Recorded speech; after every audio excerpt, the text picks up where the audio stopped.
ሰሙነ ሕማማት ዕለተ ረቡዕ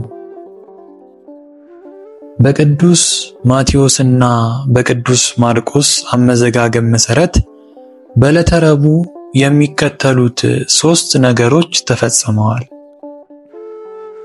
አንደኛ፣ የካህናት አለቆች፣ የሕዝብ ሽማግሌዎችና ጻፍት ፈሪሳውያን በጌታችን ላይ ተማክረዋል። ሁለተኛ፣ ጌታችን በስምዖን ዘለምጽ ቤት ሳለ አንዲት የተጸጸተች ሴት ሽቶ ቀብታዋለች። ሶስተኛ፣ ከዳተኛው ይሁዳ ጌታችንን አሳልፎ ለመስጠት ከጻፍት ፈሪሳውያንና ከካህናት አለቆች ዘንድ 30 ብር ለመቀበል ተስማምቷል።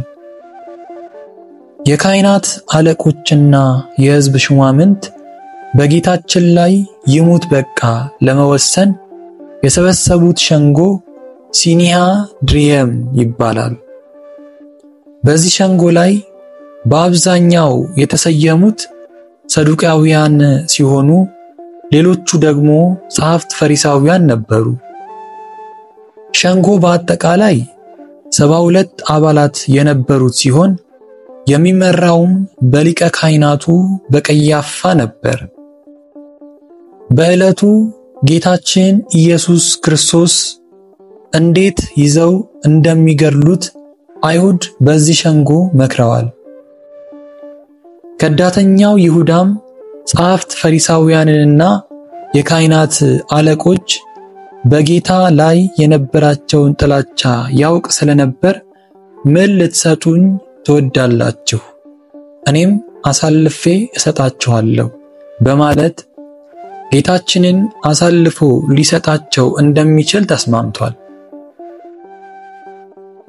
ጌታችን ያስተምር በነበረበት ወቅት የአስቆሮቱ ይሁዳ ከምዕመናን ለሚገባው ገንዘብ ሰብሳቢ ወይም አቃቤ ነዋይ ነበር።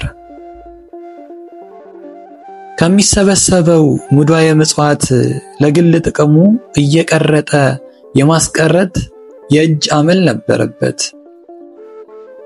ይሁዳ ፍቅረ ነዋይ እንደሚያጠቃው ድብቅ አመሉ ጎልቶ የወጣው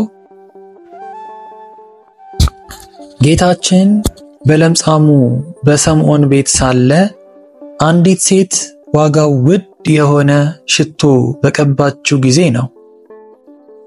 በዚያች ዕለት ይሁዳ የተቃውሞ ድምፅ ካሰሙት አንዱ ነበር። ይህ ሽቶ ተሸጦ ለድሆች ቢሰጥ መልካም ነበር በማለት ያቀረበው ሐሳብ አሳዛኝ መሳይ ቅቤ አንጓች እንደሚባለው ነበር። ሽቶ ሲሸጥ የሚገኘው ጥቅም አለው። ሽቶው በጌታችን እግር ስር ከፈሰሰ ለእርሱ የሚተርፈው የለም። ይሁዳ ተቆርቋሪ መስሎ ያቀረበው ሐሳብ ተቀባይነት በማጣቱም ማኩረፊያ ያገኘ መስሎት በቀጥታ ከካህናት አለቆች ዘንድ ሄዶ ጌታችንን በ30 ብር ለመሸጥ ተዋዋለ። ይህ ታሪክም በ3ቱ ወንጌላት ውስጥ በሚከተሉት ምዕራፎች ተመዝግቦ እናገኘዋለን። የማቴዎስ ወንጌል ምዕራፍ 26 ከቁጥር 3 እስከ 16፣ የማርቆስ ወንጌል ምዕራፍ 14 ከቁጥር 1 እስከ 11፣ የሉቃስ ወንጌል ምዕራፍ 22 ከቁጥር 16። የአስቆሮቱ ይሁዳ እንደ ሌሎች ሐዋርያት ከጌታችን ተምሯል።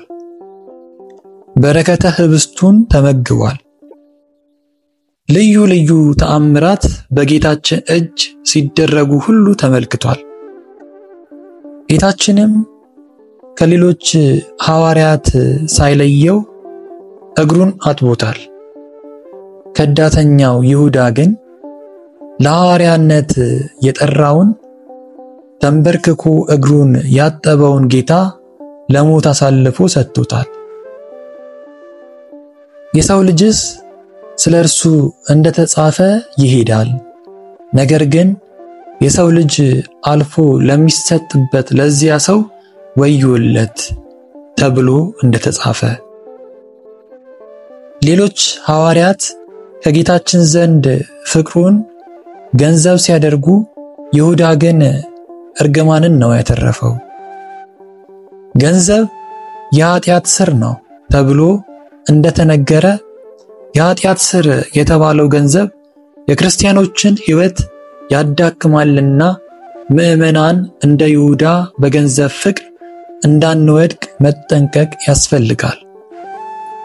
ሰው ይህን ዓለም ቢያተርፍ ነፍሱን ካጎደለ ምን ይጠቅመዋል ተብሎ የተነገረውን ቃል ልብ ማለት ጠቃሚ ነው።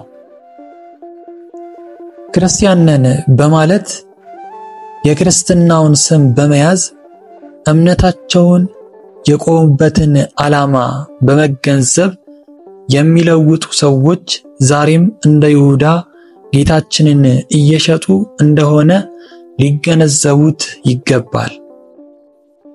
ለድሆች መመጽወት ክርስቲያናዊ ግዴታ ነው። ዳሩ ግን በድሆች ስም የሰውን ገንዘብ ለግል ጥቅም ማዋል እጅግ የከፋ ኃጢአት ነው። እንደዚህ አይነት ሰዎች ለገንዘብ ብለው ድሆችን ለረሃብ፣ ለችግር፣ ባልንጀራቸውን ለመከራና ለሞት አሳልፈው ሲሰጡ ምንም አይጸጽታቸው።